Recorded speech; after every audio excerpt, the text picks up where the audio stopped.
Now here we see the standard formulas of integration.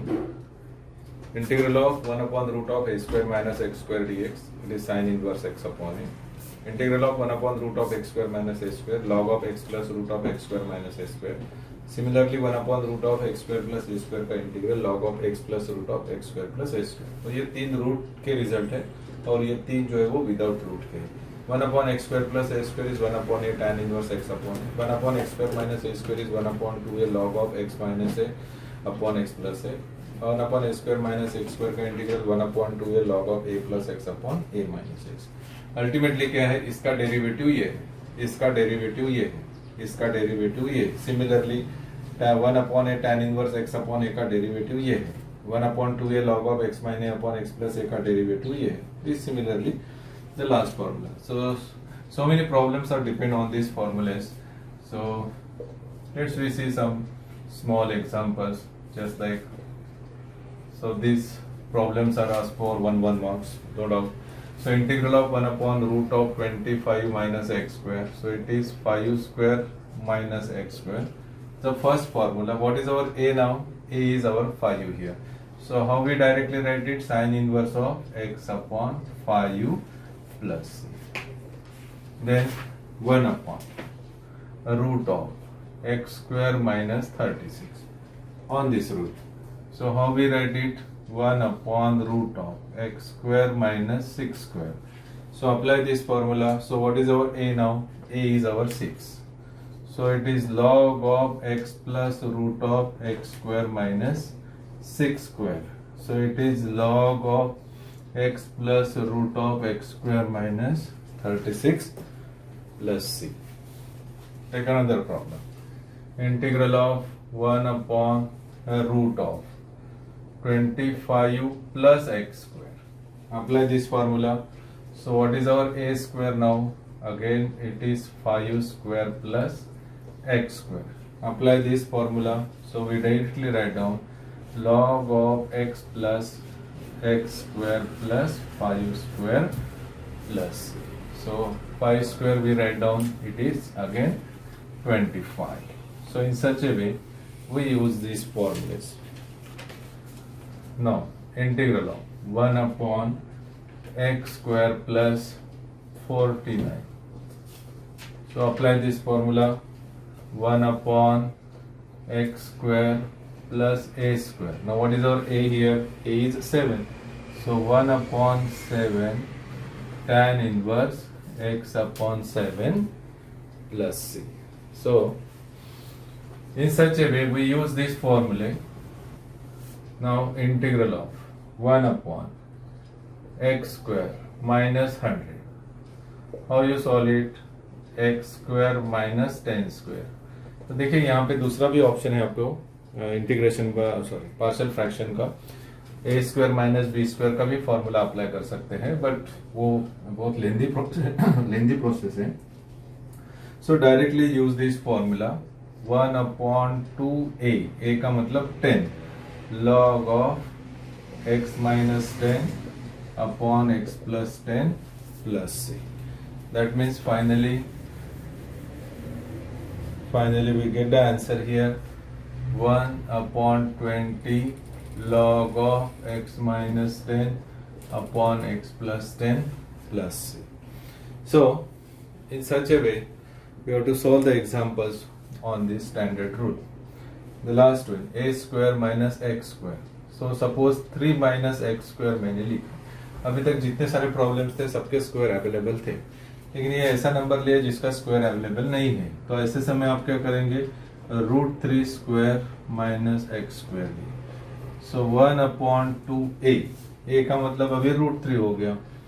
Log of √3 plus x upon √3 minus x plus this one.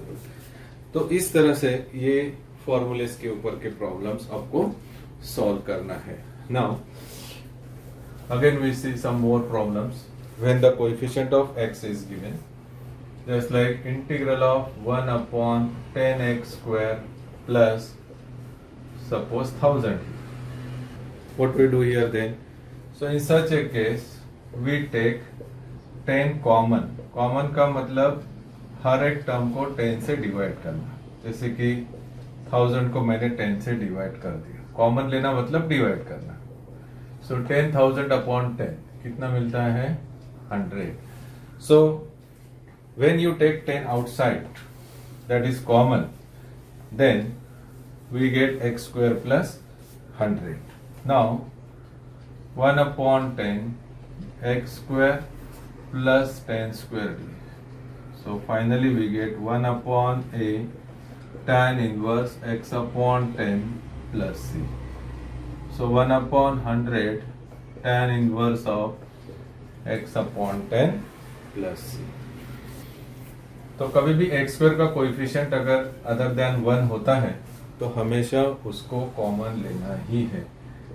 Root of, now here 4 minus, now in this case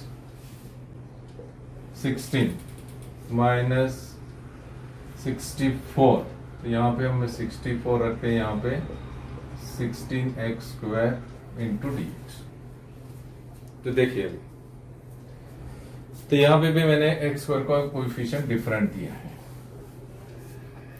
तो ऐसे समय भी आपको, जैसे मैंने previous example में common लिया था, तो यहाँ पे एक्स का कोएफिशिएंट कौन है? 16। इसको कॉमन ले लीजिए। 16 को कॉमन लेना मतलब आप 16 से डिवाइड करना, minus x square D x, यानी 64 को divide by 16, 16x square divide by 16 यानी एक्स स्क्वायर। अब 16 बाहर आ जाएगा तो 1 अपॉन 4 हो जाएगा इंटीग्रल। अब ये करो 4 minus x square D x. Okay, division करने के बाद तभी क्या हो जाएगा? यहाँ पे 1/4 1 upon root of 2 square minus x square. So finally we get 1/4 sine inverse of x upon 2। So ऐसा भी है कि एक्स स्क्वायर का कोएफिशिएंट अगर अदर देन 1 होता है तो ऐसे समय उसको कॉमन लेके आप सॉल्व कर सकते हैं। So these are the examples on the standard formulas. Also we have to use these standard formulas in completing square method. तो सबसे पहले हम देखते हैं कि complete square method क्या है, क्योंकि complete square method अभी जैसे कि quadratic equation है जिसके रूट्स अवेलेबल है वो उसको हम पार्शियल फ्रैक्शन में कन्वर्ट करके सॉल्व कर सकते हैं, लेकिन जिसके फैक्टर्स अवेलेबल नहीं है तो ऐसे समय क्या करना है? तो ऐसे समय ये कंप्लीटिंग स्क्वायर मेथड जो है ये काम में आता है। Now what is a completing square method? Okay, I am directly taking the example here, x square plus 2x plus 3। तो देखो इसके फैक्टर्स अवेलेबल भी अगर है तो भी कोई प्रॉब्लम नहीं है। आप completing square method factor available हो या न हो, ऐसे सिचुएशन में दोनों केस में आप कंप्लीटिंग स्क्वायर मेथड यूज कर सकते हैं। तो क्या होता है कंप्लीटिंग स्क्वायर मेथड? तो इसमें क्या है कि first we taking half of coefficient of middle term, बराबर है। सबसे पहले ये जो कोएफिशिएंट ऑफ मिडल टर्म है उसका हाफ लेना है, ये पहला स्टेप। और दूसरा देन स्क्वायरिंग, देन स्क्वायर। तो देखो half of coefficient of middle term और फिर उसका स्क्वायर।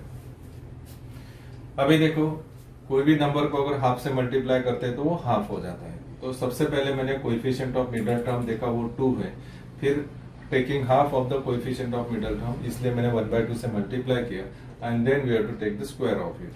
तो ये कैंसिल हो जाएगा, 1 स्क्वायर दैट इज 1। तो आप डायरेक्टली लिख सकते हैं 2 का हाफ वैसे भी 1 होता है और उसको स्क्वायर भी 1 ही होता है। तो देखो ये कैसे करना है, ये सबसे इंपॉर्टेंट है। पहले 2 टर्म्स को ऐसे ही रखो, first 2 terms we keep it as it is, फिर ये वाला जो टर्म है उसको ऐड करो। तो देखो ये कंप्लीट स्क्वायर हो गया, x बीच में प्लस है इसलिए प्लस, और 1 इज अ स्क्वायर ऑफ 1 इसलिए x प्लस 1 होल स्क्वायर, ये कंप्लीट स्क्वायर हो गया। अब जैसे मैंने ये 1 को लिया है वैसे लास्ट में 1 को रिटर्न कर दो, यानी पहले ऐड ही करना है। गलती से भी यहाँ पे सब्ट्रैक्शन का साइन नहीं दिखना चाहिए, पहले ऐड करना है उसके बाद ये वाला जो नंबर दिया है वो लिखना है और सबसे लास्ट में सब्ट्रैक्ट किया। या तो डायरेक्ट तीन को भी अरेंज करते हैं 1+2 के फॉर्म में तो भी चलता है। तो x+1 होल स्क्वायर प्लस 2। तो देखिए अभी अब ये कौन से फॉर्मूले में आ गया, x+1 whole square plus √2 square. तो आपको याद होगा ये फॉर्मूला 1/x² प्लस a²। सो 1/a tan inverse x/a plus c। तो यहाँ पे x+1 का मतलब x कंसिडर करो। Instead of x we take x+1, instead of a² we take √2 square। so we use this formula here now। so 1/a, तो 1/a, a क्या है √2, tan inverse x क्या है ये x+1 और फिर से a क्या है √2 plus c। so in such a way we have to find out the integral of 1/x² plus 2x plus 3, and this is the completing square method। Take another example, integral of 1/x² minus 3x plus 5 dx। देखो कोई भी यहाँ पे fraction की कोई जरूरत नहीं है, सॉरी फैक्टर्स की कोई जरूरत नहीं है। फैक्टर्स अवेलेबल है नहीं है कोई प्रॉब्लम नहीं है। तो देखिए अभी यहाँ पे सबसे पहले taking half of the coefficient of middle term. देखो मिडल टर्म का कोएफिशिएंट क्या है 3, उसका हाफ यानी उसको 1/2 से मल्टीप्लाई किया और उसका स्क्वायर किया तो कितना आता है 3/4 होल स्क्वायर, दैट इज 9/16। तो देखिए इस तरह से ये आया है। Taking half of the coefficient of middle term plus रहने दो माइनस रहने दो, you always take this coefficient positive only. 3 into उसका हाफ 1/2 उसका स्क्वायर, सो इट इज 9/16। तो अकॉर्डिंग टू दिस प्रोसेस सबसे पहले दो टर्म्स को एज इट इज रखो, फिर ये 9/16 को ऐड करो और ये +5 को एज इट इज रखो। तो देखिए अभी ये कौन सा कंप्लीट स्क्वायर होगा और -9/16। जैसे हम लेते हैं प्लस करते हैं वैसे लास्ट में वापस भी करना है। अगर आप रिटर्न नहीं करते हैं तो प्रॉब्लम रॉन्ग हो जाएगा। तो देखिए अभी यहाँ पे ये x, ये बीच में का साइन कौन सा है माइनस, और 9/16 दैट इज 3/4 होल स्क्वायर। ये बातें सब चेक करो, x फिर ये बीच में माइनस है तो माइनस और फिर 9/16 मतलब 3/4 का whole square. So it is x minus 3/4 whole square का ये फॉर्मूला हो गया। प्लस अब ये 80 - 9/16 तो क्या हो जाएगा यहाँ पे देखो, so it is 1/x minus 3/4 whole square plus 71/16 into dx। तो अब ये फिर से वही सेम फॉर्मूले में आ गया। ये आपका x हो गया √17/4 होल स्क्वायर। तो यहाँ पे कौन सा फॉर्मूला यूज करेंगे, फिर से वही x² plus a² 1/a tan inverse x/a। तो आपका a कौन सा है √71/4। आपका x कौन सा है, ये आपका कंप्लीट x और ये वाला टर्म ये, तो ये हो जाएगा 1/a tan इनवर्स x का मतलब x minus 3/4 upon a √17/4 plus c। Then how you write on the final answer? So we write final answer 4/√71 tan inverse 4x minus 3/4 √71/4 plus c। So it is 4/√71 tan inverse 4x minus 3 upon √71 plus c। So in such a way we solve this example by using completing square root। Now we take another example. In this example we take the coefficient of x² is other than 1। So here the coefficient is 3। तो सबसे पहले हम 3 को common लेना मतलब हर एक term को 3 से डिवाइड करना। 3x² upon 3 that is x square minus 6x upon 3 that is 2x plus 7 upon 3. So in such a way first we take 3 common because when you have to take the complete square the coefficient of x square must be 1. तो देखिए 1 by 3 now x square minus 2x plus 7 by 3. अब same thing coefficient of middle term is 2 उसका half और उसका square 1 square that is 1. तो 1 को add करना है और सबट्रैक्ट करना है तो ये हो जाएगा x square minus 2x plus 1 plus 7 by 3 minus 1. तो देखिए अभी ये कौन सा टर्म का कंप्लीट स्क्वायर हो गया. So 1 by 3 integral of 1 upon x minus 1 whole square. बीच में माइनस है इसलिए यहाँ पे माइनस 1 स्क्वायर का 1 होता है plus 7 minus 3 upon 3 dx 1 by 3 1 upon x minus 1 whole square plus 4 by 3. तो 1 upon x minus 1 whole square 2 upon root 3 whole square. So again we apply the same formula 1 upon a tan inverse x upon a.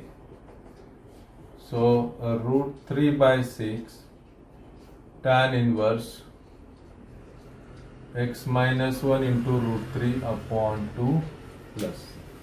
So this is the final answer of this question. Now take another example. We have to take a root here 1 upon root of 1 minus x minus x square. तो देखिए यहाँ पे हमेशा हमने जहाँ जितने भी सारे कंप्लीट स्क्वायर किए हैं हमने देखा है कि एक्स स्क्वायर जो था वो हमेशा पॉजिटिव था. तो हम भी टाइम बीइंग के लिए जब तक हमारे फैक्टर्स कंप्लीट स्क्वायर नहीं होता है तब तक हम उसको पॉजिटिव रखेंगे. अब पॉजिटिव रखने के लिए मुझे क्या करना पड़ेगा कि माइनस कॉमन लेना होगा. देखो रूट ऑफ नेगेटिव नंबर कभी डिफाइन नहीं होता है तो आप कभी भी ये नेगेटिव साइन बाहर मत आने दीजिए. हम ये हमारा काम खत्म होने के बाद ये नेगेटिव साइन को फिर से अंदर लेके जाएंगे. फिर चाहे रूट हो या ना हो अगर आपका एक्स स्क्वायर का कोएफिशिएंट नेगेटिव है तो हमेशा आप माइनस कॉमन ले लो उसको प्लस करो फिर उसके बाद कंप्लीट स्क्वायर करो. कंप्लीट स्क्वायर होने के बाद फिर से उसको रिटर्न करो चाहे फिर रूट दिया हो या ना हो. ओके अब यहाँ पे रूट दिया है लेकिन कभी गलती से भी माइनस साइन रूट के बाहर मत निकालो क्योंकि वो कभी भी बाहर नहीं जाता है. सो माइनस कॉमन लिया इसका मतलब क्या है ये माइनस एक्स स्क्वायर का प्लस एक्स स्क्वायर को ये प्लस एक्स हो गया ये प्लस 1 का माइनस 1 हो गया. ओके यानी जिस तरह से हम पहले प्रॉब्लम सॉल्व करते थे अब ये इक्वेशन आपका बन गया है. ओके अब कोएफिशिएंट ऑफ मिडल टर्म क्या है 1 है उसका हाफ यानी 1 by 2 से मल्टीप्लाई उसका स्क्वायर यानी कितना आ गया 1 by 4.